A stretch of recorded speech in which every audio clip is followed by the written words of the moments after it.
One rainy summer's evening back in 2012, I was browsing to combat some pretty severe boredom when I came across a video called something like, Hellboy comic book page turning.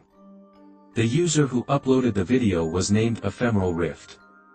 It consisted of him doing something incredibly boring, or so I thought. He did nothing more than exhibit a hardback compendium of Hellboy issues. If memory serves me well, he didn't say a single word throughout the entire video.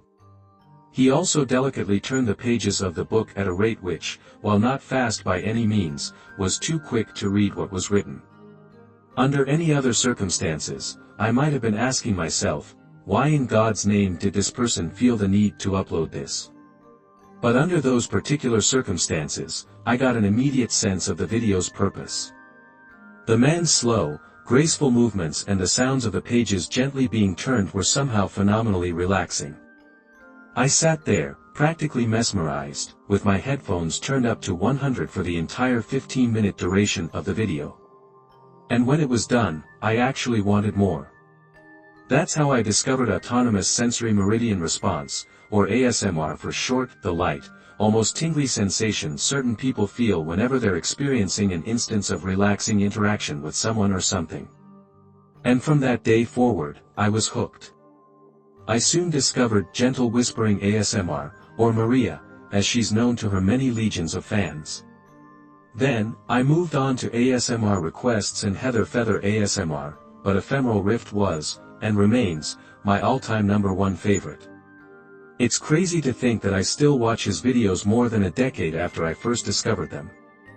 I enjoyed his videos so much that he inspired me to create my own channel. However, anyone who wants to start a serious ASMR channel will tell you it's not easy, and it's not really cheap. A fairly decent camera is obviously important, but by far the most important piece of kit that you need is a top-of-the-line microphone. For that, I had to wait until my 18th birthday. My mom thought that it was a rather odd gift request, but being the wonderfully generous mother she is, she honored it, and I was in business. I made my first video in mid-January of 2013, and then, with the help of all my ASMR Twitter mutuals, my account had a few dozen subscribers by the end of that week. My first video was a very simple, softly spoken poetry read. But I tried to get more and more creative with each upload. After a while, one video in particular seemed to get way more views than any of my others. It was something like, Sleep Fairy Conjures Pleasant Dreams, or something. The video was 17 minutes and 14 seconds long, and it consisted of me suggesting pleasant, relaxing things for the viewers to dream about.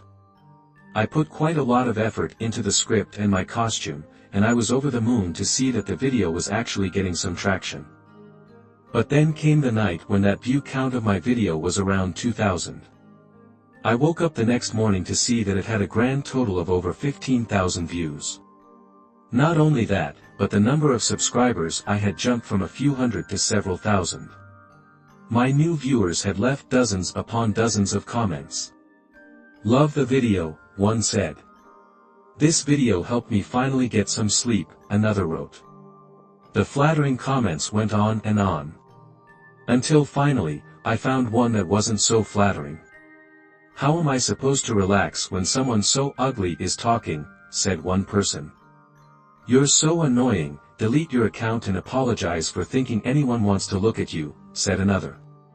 I was definitely taken aback, as I wasn't expecting anything so rude or confrontational. But I was also very aware of the internet phenomenon known as trolling. For anybody unfamiliar with the term, and I'm using an official definition here, trolling is when someone posts deliberately offensive or provocative messages online to incite emotional responses, which can adversely affect the target's well-being. Essentially, they don't mean the things they say, their only goal is to hurt your feelings and ultimately demoralize you. The trouble is, it can be very difficult to discern genuine criticism from the so-called trolling.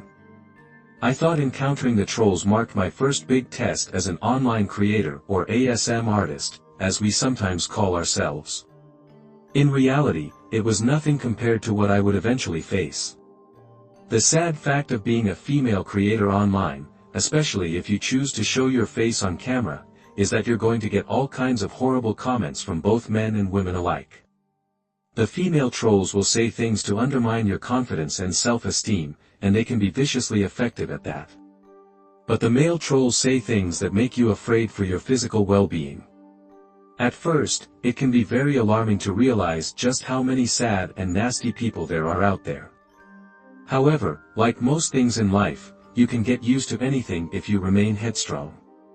Over time, the negative comments bothered me less and less, until by the time I was on the verge of hitting 100,000 subscribers, I could read venom-filled comments and emails all day and not feel a thing. People talk about haters so much because they're easy to address, and most of them find a way of letting you know that they're not to be taken seriously. If someone puts, "You suck, I hate you," in the subject line of an email, you learn not to read it and just delete it right away. If someone emails you a JPEG file, you learn not to open it unless you want your entire day ruined. But what no one warns you about before you wade into these online spaces as a forward-facing creator is your fans. You can plaster "F the haters" on your timeline all day every day, and no one will bat an eye. But complain about people calling themselves your fans, and you might as well delete your videos and burn your channel. I think that's why so many trolls masquerade as fans, because then you never really know who has actual concerns or who's merely concern trolling, as it's called. But even then, they're just trolls, and for the most part, their commitment to harassing you starts and ends at their keyboard. Whereas your fans, especially the less mentally stable ones, rather frequently cross that very fine line that separates supporters who are more than welcome from stalkers who are anything but welcome. From stalkers who were anything but welcome. Just over a year after I started my channel, and my subscriber count was sitting pretty at around 250,000. I was producing videos at a rate of roughly one per week. I had literally thousands of regular viewers, all of whom would leave delightful words of encouragement. I even rented myself a Dropbox down at the local post office so that fans could send me gifts and letters without me giving away my actual address. At first, I was a little bit apprehensive about what people might send me, but as I said earlier, trolls tend to favor methods which require minimal effort. They're also not committed enough to pay the massive shipping fees. Since the vast majority of my viewers were in the US, they needed to be willing to pay exorbitant amounts of money in order to post things to me. That meant that all I received was the odd postcard or package of foreign snacks, and in one case, a handmade knitted octopus in a very flattering shade of purple. Things went on like that for quite some time, and I don't mean to sound too proud of myself, but it really was one of the happiest times of my life. I was getting paid for doing something I loved, not quite enough to really live on excessively, but I didn't really give a monkey's bottom. It was the people who said that I helped them sleep or calm down or feel less depressed, and that's what made it so worthwhile. I started to wonder just how far I could take things in terms of turning my channel into something I did full-time. Things were moving fast at that stage. PewDiePie was starting to make some serious money, so it was an exciting time in more ways than one. I felt like I had this actual big, bright future ahead of me, and then I got a letter from Will, who said he was 37 and also from the UK. He wrote me the most beautiful letter, waxing lyrically about how much I helped him in his day-to-day life. He said that I helped him with his anxiety, that I'd helped him get a good night's sleep for the first time in years, and that he was so grateful he wasn't sure how he could ever repay me.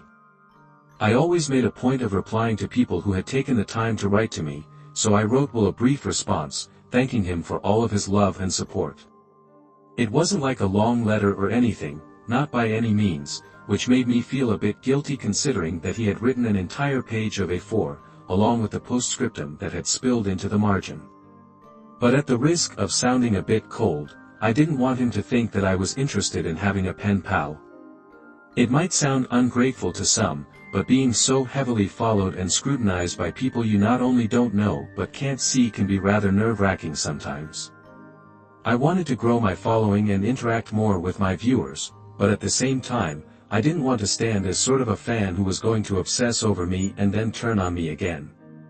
That probably sounds a bit arrogant, assuming that anyone would become obsessed with me, but the longer I operated my channel, the more I became acutely aware that there are some very loose cannons out there, and Will was one of them. I posted my reply to Will on a Monday morning, on my way to work. The vast majority of the people to whom I wrote return letters didn't reply to them. Some wrote comments on my videos, like, "I got your letter, it means the world to me," but most were socially adept enough to understand that I wasn't looking for a pen pal. Will, on the other hand, didn't seem to understand that. I got a written reply from him in my P.O. box early the following week. It was another long letter, thanking me for my reply and expressing what a pleasant surprise it had been to hear back from me. He went on to say that so many people simply see their audience as a means of making money and that I must have a pretty good heart if I take the time out of my busy day to indulge those who, and I quote, "worship me." When he used the word worship, I started to feel a creepy feeling of discomfort. I really disliked the idea of people worshiping me. Being grateful that I helped them relax or sleep was one thing, but the idea that people felt anything more extreme than gratitude or affection made me feel severely uncomfortable. Yet, thankfully, an attached drawing made me feel a hell of a lot better. Will had drawn a picture of me with a small note on the back saying that he was completing an art course for the Open University and that he couldn't possibly think of a more beautiful subject to practice his sketching with. Credit where credit is due, it was a very good drawing. Maybe that's just my ego talking, but I found it so touching that it washed away all the discomfort his use of the word worship brought on. I know that might sound a bit hypocritical, not wanting to be scrutinized but then being flattered that someone had drawn a picture of me. But it was just such a beautiful sketch from such an obviously talented artist that I couldn't help but be overwhelmed with gratitude. No one had ever drawn a picture of me before or been nearly so flattering. So, against my better judgment, I wrote Will a very short reply, thanking him for the picture, and then posting it the following morning. I knew to expect a reply. I'm not totally naive, but I didn't expect it to be so unhinged. Curiosity drove me to open this letter when it showed up in my P.O. box. I knew his handwriting from the very peculiar ways that he'd write the A and the I and my username, so I knew who it was from before I even opened it. It was even more flattering this time, and he talked at length about all the art projects that he was working on, and all the artists who inspired him. But then, towards the end, Will wrote that he had a confession to make. He told me that since we'd started exchanging letters, his feelings for me had grown stronger than those he might feel for a friend or sister. He said that he had to face facts, and the biggest fact for him at that current moment was the fact that he was more in love with me than he ever thought possible. The final 2 or 3 paragraphs were all about that love, how it had started, how it had developed, and how it burned up inside of him until he couldn't contain it anymore. I started to skim read, feeling this horrible kind of sinking feeling as I realized just how unwell Will really was.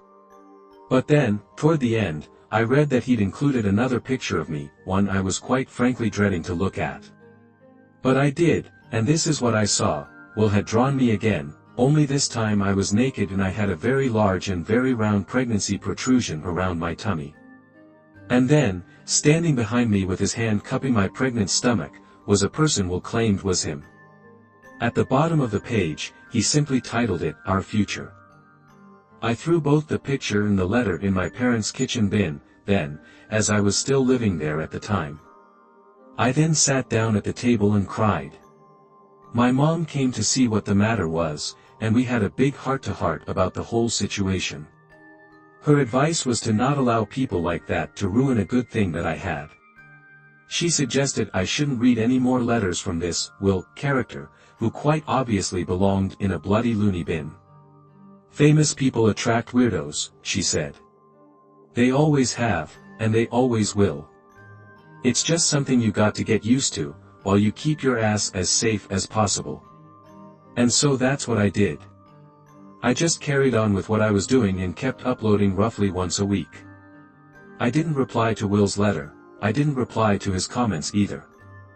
I just tried to move on and hoped that things would turn out for the best. Well, they didn't. And this is why, one day, I noticed that Will had commented on my latest video, and that his comment had gotten more than 24 replies from various other users. Will was complaining that I hadn't replied to a letter he'd written me. He mentioned how he'd included a sketch of me that he'd worked very hard on and that he was upset that I hadn't even bothered to express my gratitude for his effort and support. Some of my other subscribers had jumped in to actually defend me, saying that they'd personally received replies to letters or gifts and that he should just be patient because I was probably busy. Will was replying to every single one, highlighting how long it had been since he wrote to me and that it was unfair that other people should get replies and thank yous but not him. He was doing it in a way that was not so subtly designed to cause conflict. I say that because not once had he mentioned the fact that I'd written letters of thanks to him, not once but twice. He also neglected to mention that he'd sent me a naked, pregnant drawing of myself with him cupping my belly and smiling as we stared into each other's eyes. Just thinking about it at that moment made my skin crawl. And knowing what Will was up to then made me really angry, but instead of replying to his comments to correct him and my many other subscribers, I consulted an ASMR creators group that I was a part of. I discovered that I could just simply and obviously block him. You can't never really completely block people from seeing your videos, at least not that I know of on YouTube at that time. But what you can do is restrict people from commenting, and they're not informed of the restriction. From their point of view, it looks like their comments are just showing up like everyone else's are. But in reality, they don't even make it into the comments section and are filtered out before they can even appear. All I had to do was find Will's username, click the little icon by it, and then select Hide User from Channel, and he was gone. It was actually kind of stunning how quickly I was able to deal with that problem, or at least things seemed that way at first. Will kept on commenting from time to time, but he seemed oblivious to a shadow ban. Then one day, I noticed that he hadn't commented in a while. A few days stretched out into 1 week, and then 2. Since I'd already blocked his email address on the account connected to my YouTube, his only means of contacting me directly became that P.O. box. I thought that he was either over me and my channel and had moved on to someone else, or I'd eventually get another letter in that box. It turns out it was the second option, and it wasn't a letter this time. It was just a postcard. Since he wasn't in the habit of sending them, it was the first thing that I picked up and read, mainly because the picture was so pretty. But when I turned it over and read the message, I felt a shiver run through me. All it said in Will's telltale handwriting was, "I know what you did." As you can imagine, it made for a very deeply unpleasant discovery. But it wasn't remotely surprising. I guess, like I said earlier, I'd already theorized that I might receive some further correspondence from this guy. I just didn't think that he'd be so direct. It was mildly intimidating and frustrating, I won't lie. But it was also only a matter of time before Will figured out that I'd filtered his comments from my channel. So, I was mentally prepared for some fallout, and it was actually quite relieving that all he chose to do was send me a postcard with a mildly menacing message on it. He could have sent me another letter or another creepy drawing, I mean, he could have sent me a nail bomb if he really wanted to, but he didn't. He sent a simple 5-word message, and that was that. To be honest, I thought I'd gotten off lightly. He could make a new YouTube account, maybe create a new email account, and along with my P.O. box, he could harass me to his heart's content. But I knew his handwriting. I could block his comments, and I could block every single email address that he could possibly create with nothing but a click of a button. I was a mix of scared, angry, and tired, but I felt safe, and I thought things were pretty much over. But they weren't over, not by a long shot. About a month later, I had been to check my P.O. box a few times. Each time, when I saw that there was nothing from Will, I assumed that he really had moved on. A little bit more time went by, and I was still making my videos, doing my thing, and planning on starting an actual Patreon account, much like the one that you have on here. Let's read. I wasn't making a ton of money on the advertising revenue side of things, as ASMR doesn't really run a lot of advertisements, and my subscriber base was actually growing though. I was discussing collaborations with some big ASMR artists that would give my channel the boost it needed to actually grow. Rather adorably, one of my subscribers had knitted me another toy before sending it off to my P.O. box. Remember I mentioned that girl who knitted me the purple octopus? Well, she knitted me another one, an orange one this time, so the purple one would have a friend. It had taken a few weeks to get to my box, but I also got text alerts for delivery, so I'd know exactly when it arrived, so I could collect it the same day. Eventually, the day comes when I get a little text alert saying a package had arrived for me. I hadn't heard from Will in about 7 to 8 weeks at this point. There's been no comments, no letters, and certainly no emails. So, I didn't have a reason to think that he sent me any packages like the one described. I had to run errands that day, so I zipped around town picking up a few bits and bobs and then walked over to the post office where my P.O. box was to collect my orange octopus. I walked up to the counter, said hello to the lady behind it, and then gave her my P.O. box number while showing her my ID. Normally, the person would just walk off and retrieve my post, and then that was that. But on this occasion, the woman gave me a very nervous look and then asked to confirm my P.O. box number. I've never had to do that before, and I was pretty sure that she'd heard me okay, but I didn't want to make a fuss, so I just simply repeated the number. The woman had a big smile when I walked up to greet her, but after just a few brief words, she looked very serious, almost frightened, and then asked if she could have a quiet word in private. I just knew that it had something to do with Will, but my first thought was that he'd sent me some kind of, and I don't really know how to put this, a disgusting letter or package. They'd received something intended for my P.O. box, and that something then started leaking or something, and they'd been forced to have it destroyed due to health and safety regulations. But that wasn't what she had to tell me. By the time me and the lady had finished talking, getting a box of poop sounded like a considerably more favorable alternative. The nice postmistress told me how, not even a few hours before, a man had walked up to the counter and asked about my P.O. box number. He had a letter to deposit into it, but after handing it to her, he started asking questions. He wanted to know the name of the person renting it, how frequently they came in to collect their post, and what days of the week they usually did so. The postmistress said that she told the man that it was against Royal M's policy to divulge their customers' personal information, but the man had insisted. He mentioned something about how the person who owned the box was a close friend of his and that he needed to find them.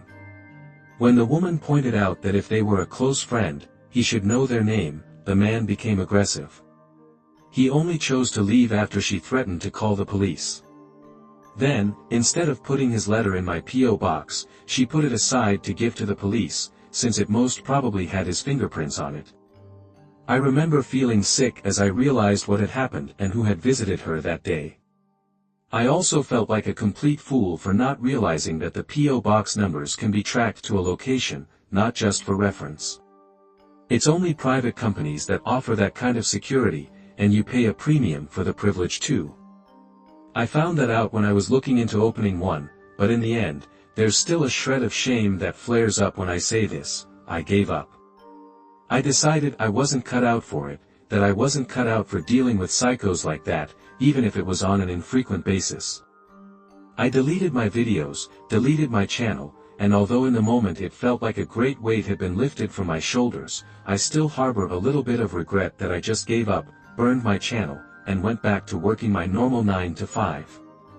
I thought about getting back into it from time to time and I could start a new channel, keep my face and location off camera and offline, kind of like this channel. But every time I think about it, I inevitably end up remembering that picture Will drew of me, the one where I was pregnant. Each and every time that snuffs out any desire I might have in an instant. During the winter of 2015, 34-year-old Lenny Royal was living in Brighton, a vibrant metropolitan city on the southern coast of England. Lenny was originally from New York City, but after falling in love with an Englishman over a decade before, he had been splitting his time between Britain and America while engaging in his lifelong passion of hairstyling. Yet Lenny was no regular hairstylist and continues to hold a reputation as one of the most talented professionals on the planet. His clients have included the likes of Hailey Baldwin and Sune Weaver, and since he could easily find work on either side of the pond, his transatlantic lifestyle was both viable and profitable. But towards the end of 2015, the breakdown of his 12-year relationship became the catalyst for a harrowing series of events. It's not exactly clear how Lenny's relationship came to an end, but by his own admission, it sent him into a deep and debilitating depression. Lenny was prone to such bouts of melancholy, having already suffered his fair share of personal tragedy.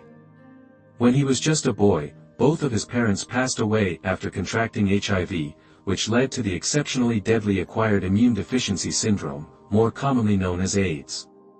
Lenny's father was a heroin addict and contracted HIV through sharing used needles. He then unwittingly passed it on to Lenny's mother. When young Lenny learned that his parents were going to die, it terrified him, and then watching them slowly slip away had a profoundly terrible effect on him. Separating from his boyfriend during the winter of 2015 resulted in similar feelings of grief and loss, which brought back terrible memories of his parents' passing. Lenny knew that he had to do something to shake the depression that he was feeling. So, after a period of contemplation, he downloaded a dating app known as Grindr. Lenny was no doubt looking for what is commonly referred to as a rebound, a brief love affair believed to boost the recently rejected self-esteem. In doing so, he matched with a 24-year-old Scottish man by the name of Daryl Rowe. Daryl, originally from the Scottish capital of Edinburgh, had himself suffered a rough upbringing. Although the details of his early childhood are murky, we know that Daryl was adopted by two foster parents named Jackie and Harry when he was still just a boy. His foster mother once described him as a really lovable boy who was good company. Yet, what's painfully clear is that they adopted an extremely damaged child. Upon arriving at their home in the nearby seaside town of North Berwick, Jackie and Harry noticed that little Daryl's body was covered in scars. They were also rather concerned that Daryl had traveled with not one, not two, but 120 Barbie dolls, over which he displayed a fierce protectiveness. Jackie and Harry tried to raise Daryl as best they could, and they spared no expense in the pursuit of turning the young man's life around. Then one day when Daryl was in my early 20s when he announced that he was leaving Edinburgh and moving all the way down to Brighton in England. Although it's easy to assume that Daryl moved to Brighton due to it being a historical haven for young gay men, Oscar Wilde was a frequent visitor to the city. One local historian explained that Brighton has long been a refuge for those seeking freedom from the strictures of conventional society. He thanked his foster parents for everything they'd done for him, promised to stay in touch, and then ultimately relocated in April of 2015. Around 8 months later, Daryl and Lenny formed a connection on Grindr. After an initial period of flirtatious conversation, Daryl proposed they meet. At first, the prospect of meeting him excited Lenny. Daryl was 10 years his junior, and knowing that he could attract someone so young and handsome made the older Lenny feel much better regarding his recently dissolved relationship. In fact, Daryl seemed to be in awe of his new match's age, experience, and glamorous profession. But the pride Daryl's charm allowed Lenny to rekindle may have seriously clouded his judgment when it came to what happened next. Daryl and Lenny texted back and forth for a few days, toying with the idea of meeting up for a date. But then one day, Daryl made a suggestion which made Lenny feel deeply uncomfortable. On the subject of physical intimacy, Daryl seemed to flippantly issue the idea of using a prophylactic or, in other words, he flat out refused to wear any kind of protection. For Lenny, this was a definitive red line. Although he and Daryl had already swapped telephone numbers, he took such offense that he began the process of blocking him on various social media platforms. It was only at the very last second that Daryl managed to salvage his attempt at romance when he gave a categorical promise to wear protection in the event that they became intimate. I might have saved himself from Lenny's blocked profile section, but he was still on thin ice. So over the next few days, he worked to regain Lenny's trust by swapping a series of innocuous selfies with him. His efforts paid off, and it was around this time that Daryl convinced Lenny to share his home address. He later said the exchange of information was simply part of getting to know his prospective date. But just hours later, Daryl showed up on his doorstep. Naturally, Lenny was surprised by Daryl's sudden appearance, especially since he called his cell phone using a withheld number before announcing, "I'm outside your door." But somehow, Daryl managed to talk his way into Lenny's home, most likely through sheer force of flattery and possibly with a dash of emotional blackmail. Perhaps there was talk of a miscommunication, with Daryl saying how he'd come an awful long way just to turn around and go home again. There's no doubt that Lenny made a sizable error of judgment in allowing a near stranger into his home, and by his own admission, it was an extremely regrettable decision. Yet the price he paid is the stuff of nightmares. After a few hours of drinking and flirting, the two men climbed into bed together. And at Lenny's insistence, Daryl swore that he'd wear a prophylactic. Then, once their lovemaking had concluded, the prospective couple engaged in deep conversation, with Daryl sharing his passion for veganism and juicing. Lenny then attempted to share some of his own passions, but shockingly, Daryl tried to convince him of the benefits of drinking your own urine. Things got a little weird, as Lenny later put it. Then I was like, okay, this was nice, but you need to go now. Lenny made it clear that he wasn't rude to Daryl, he simply informed him of some very real dinner plans he'd made for that evening, thanked him for a lovely time, then politely asked him to leave. On the surface level, Daryl respected Lenny's wishes, but in the days that followed, he made it clear that he'd felt deeply disrespected. Daryl not only complained bitterly to Lenny, but he became increasingly erratic when he felt that he wasn't being given the proper amount of attention. To Lenny, it was clear their budding relationship had no future whatsoever. So, after informing Daryl of his wish to part ways, Lenny blocked his number, preventing him from calling or texting. About a week went by when Lenny received a call on his cell phone from an unknown number. Curious, he answered the call, only to hear Daryl Rose's voice on the other end. "How dare you block me?" he demanded. "Do you honestly think that you can get rid of me so easily? You'll never get rid of me, ever. You're going to burn, Lenny, you're going to burn." Once it was clear that the sole purpose of the call was to unleash a torrent of abuse, Lenny Royal ended the call and then blocked the number. He believed it was nothing more than the work of a bitter former lover lashing out, in spite of little did he know Daryl's words had a horrifying significance. 2 weeks later, Lenny woke up one morning feeling a little under the weather. He figured that he'd simply caught a cold, and with the proper rest, he would most likely recover in a matter of days. But when a matter of days turned into an entire week's worth of malaise, Lenny visited a pharmacist to purchase antibiotics. However, after describing his symptoms, the pharmacist stringently recommended that he visit a hospital for a more in-depth diagnosis. Lenny did as he was asked and underwent a full checkup following a visit to his local GP. Then, when the results of various tests came in, Lenny received a call from his doctor. It was one that would change his life forever. Lenny, who believed that he was suffering from little more than a stubborn strain of influenza, was told that he was HIV positive. "I felt like that was it, my life was over," he later said. "I was crushed." Following the death of his parents, Lenny had moved in with an older cousin, who he later came to regard as his adoptive father. He was devastated. "Lenny said he felt like he'd failed to protect me from the very same thing that killed my parents," he recalled. "And he promised my mom I'd never suffer like she did. I had to tell him it wasn't his fault, over and over, but he still cried. He still said he felt like a failure." In the weeks following his diagnosis, Lenny made repeated trips to a local medical clinic to receive medication and examinations. Being the social butterfly that he is, Lenny often engaged the clinic's nurses in casual and sometimes not-so-casual conversation. In one case, he shared intimate details regarding the events leading up to his diagnosis. As he spoke, the nurse Lenny was talking to turned ashen-faced and, at first, appeared hesitant to speak. Before saying, "I really shouldn't be telling you this, but you're the fourth person that this has happened to in the last 6 months alone." Lenny couldn't believe his ears, assuming there had been some kind of miscommunication. Lenny reiterated that in his deepest, darkest thoughts, he wondered if a former lover had deliberately infected him with HIV. There had been no miscommunication. The nurse confirmed that in the recent past, 3 additional men had reported being deliberately infected with HIV by a recent lover. But not only that, the same malevolent person had actually taunted them via phone call following their infection, hinting cryptically at the ordeals that awaited them. The first was a man in his early 30s, Stuart Roger, who made contact with Daryl using the dating app Grindr back in July of 2015.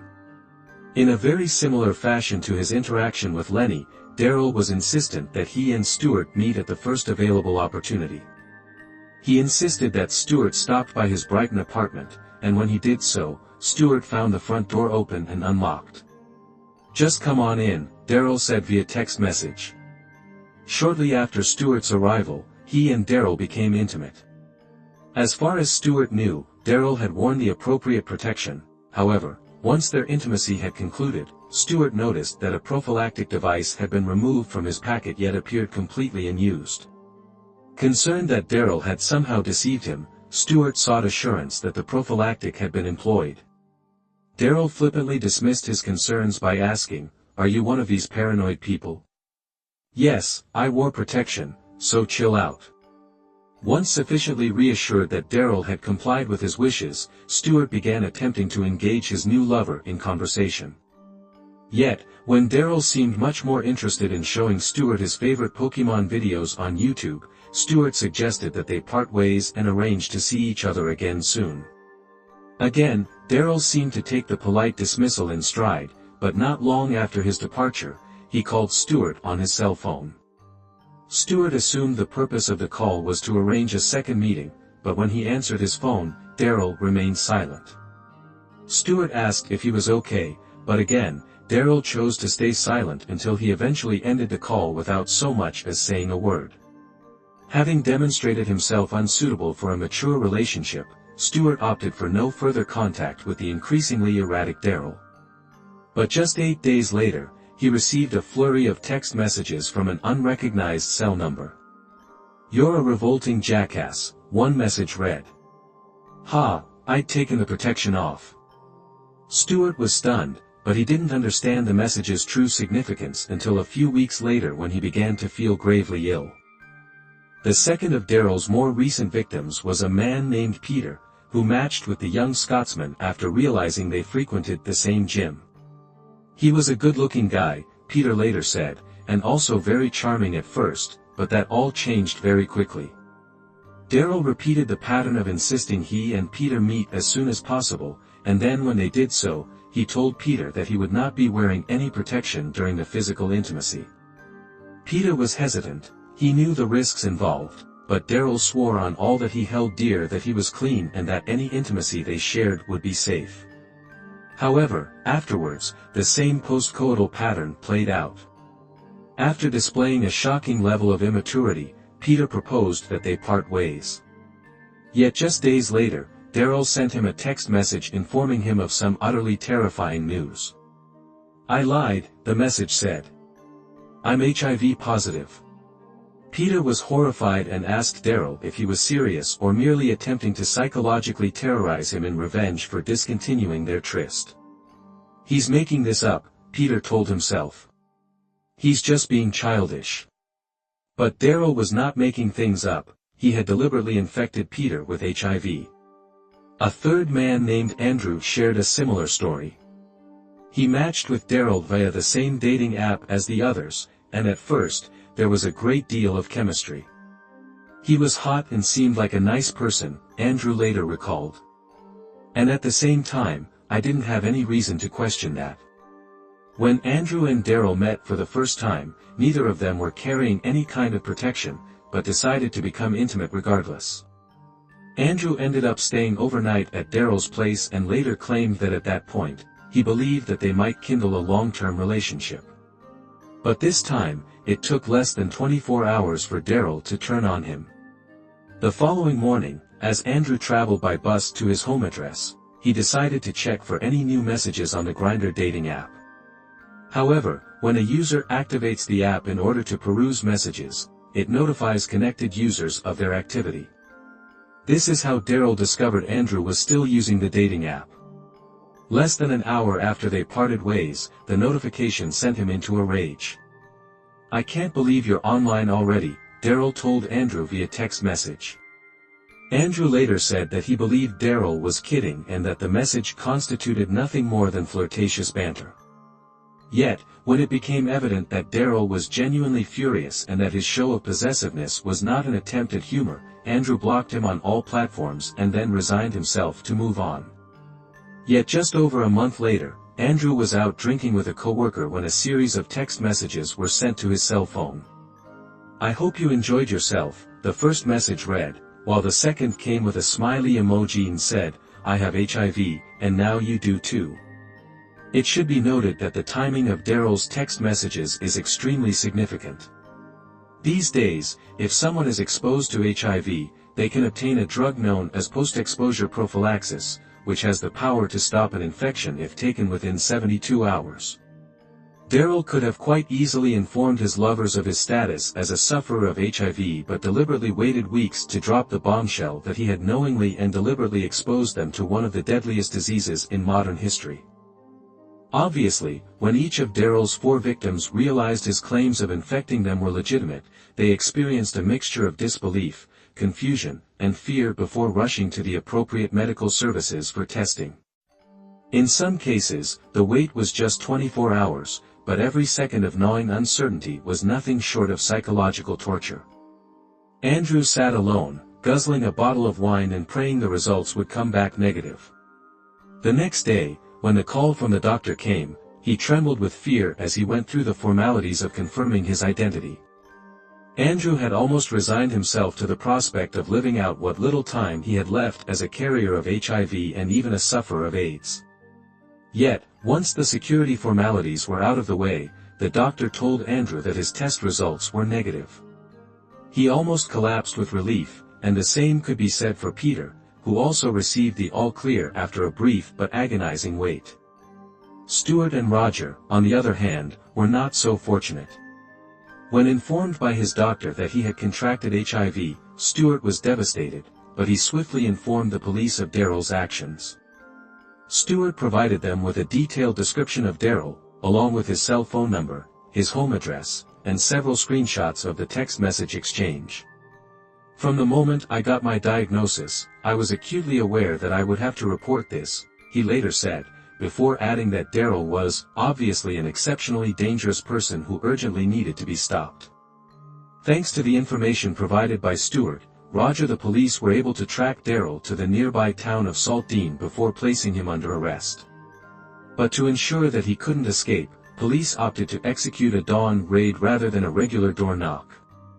After smashing their way into his apartment, officers discovered Daryl in bed with another man, later revealed to be his 8th known victim of deliberate transmission. Yet, after seizing Daryl's phone and attempting to get to grips with the extent of his criminality, police discovered hundreds of potential victims spread across his multiple social media accounts, many of which had been established under false identities. Each and every one of these men had to be contacted by police and informed of their potential diagnosis. Following his arrest, police officers interviewed Daryl under caution, with the number of charges rapidly ballooning from 1 to 4 to 7 in the space of just a few hours. The police made a recording of the interview, in which Daryl explains that he wasn't aware of a status as a carrier of HIV, but it was an outright lie. By the time he was interviewed under caution, he had been explicitly aware of his own dire diagnosis for almost 12 months. The police were well aware that Daryl was attempting to deceive them, and on paper, he could have been held and tried in England. But since the majority of his known offences had been committed in Scotland prior to his relocation to Brighton, he was transferred into the custody of Scottish police and then transported to Edinburgh.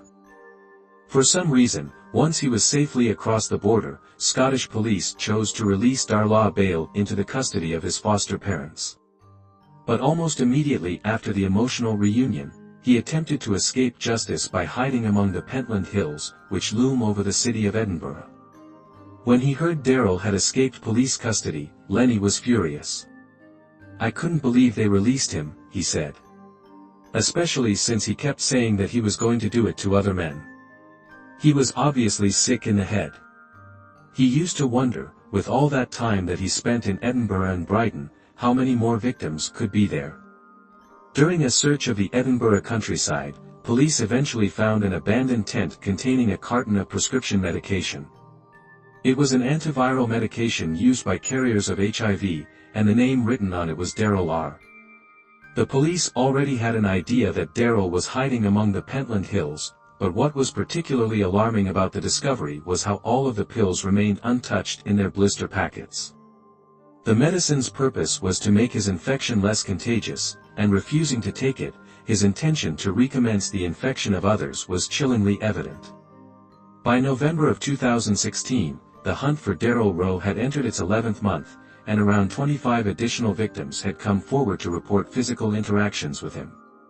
Naturally, the police focused their searches around the cities of Brighton and Edinburgh. Yet, little did they know, Daryl had made his way to Newcastle using the pseudonym Gary Cole. Daryl attempted to keep a low profile but continued to use dating apps as a way to infect additional victims. The first of whom was a man named Tom. "It's always been nearly impossible for me to approach a man," Tom later confessed. "I guess that's probably why I've been quite gullible." Daryl managed to convince Tom that he was in love with him and then spent a grand total of 3 months living under his roof, completely rent-free. He said that I had nice eyes and that he liked older men. "I was very flattered," Tom admitted. "I would have maybe fallen in love with the guy, but Daryl's behavior soon shifted from charming and thoughtful to manipulative and malevolent. Let's just say that he was able to control me in a way that I'll never allow again," said Tom. Meanwhile, police forces in both Scotland and England were busy trolling the internet for any trace of Daryl. Their search led them to an escort website, where a detective noticed stark similarities between the body of an advertised subject and the body of Daryl. They also had a cell phone number connected to it, and when police attempted to triangulate its signal, it was determined to be in the home of Daryl's unsuspecting lover, Tom. Officers rushed to Tom's home, but when he realized that he'd once again been tracked down by the police, Daryl attempted to escape. Trapped on the home's upper floors, he leapt from a third-story window into the garden of one of Tom's neighbors. But when he landed on the wet grass of the lawn, he slipped and landed on his back so hard that he smashed several vertebrae in his spine. The police found him lying in a lot of pain. Tom says he couldn't move or walk properly, assuming he was an accomplice who knowingly harbored a criminal. Tom was taken into custody for around 5 hours. However, once he discovered who Gary Cole really was, his arrest became the least of his worries. Thankfully, the police were able to issue him a 30-minute HIV test, and he breathed a sigh of relief when the results came back negative. "That was obviously good news," Tom said, "but I didn't really feel any better. I felt used." As Daryl was brought to trial, it marked a watershed in British legal history, as never before had anyone been tried for the crime of spreading a dangerous pathogen. After viewing a catalogue of extremely damning evidence, including the texts in which he taunted his victims, a jury of his peers found Daryl guilty on 5 counts of causing grievous bodily harm and 5 of attempted grievous bodily harm. The presiding judge then sentenced him to 5 years in prison and told Daryl, "You waged a determined and hateful campaign of violence. The messages you sent make it crystal clear you knew exactly what you were doing, as well as the physical offenses. It is clear that the psychological effects upon the victims are immense." The judge declared before adding, "It should be known that this sentence is not about stigmatizing anyone living with HIV, but I cannot envision a day when you will no longer be a danger to gay men. It's reassuring to think Daryl was jailed for his actions, even if it was for a mere 5 years. But what he inflicted on his victims will stay with them for the rest of their lives. I was pretty worried when I got my diagnosis," Lenny later said. "I thought I was going to be that person no one is ever going to want to be with, but while there's still some prejudice in the gay community, a lot of people don't really care." He had one negative experience with somebody he was dating, but it really didn't affect him. "It's no longer a death sentence, not even remotely," Lenny continued. "But it's messed up when somebody makes that choice for you, when they take that right away from you. That's what's difficult to get over. It really is a harsh reality when you think about it, and that's the cruel thing that I struggle with on a day-to-day basis. How can somebody be so cruel?"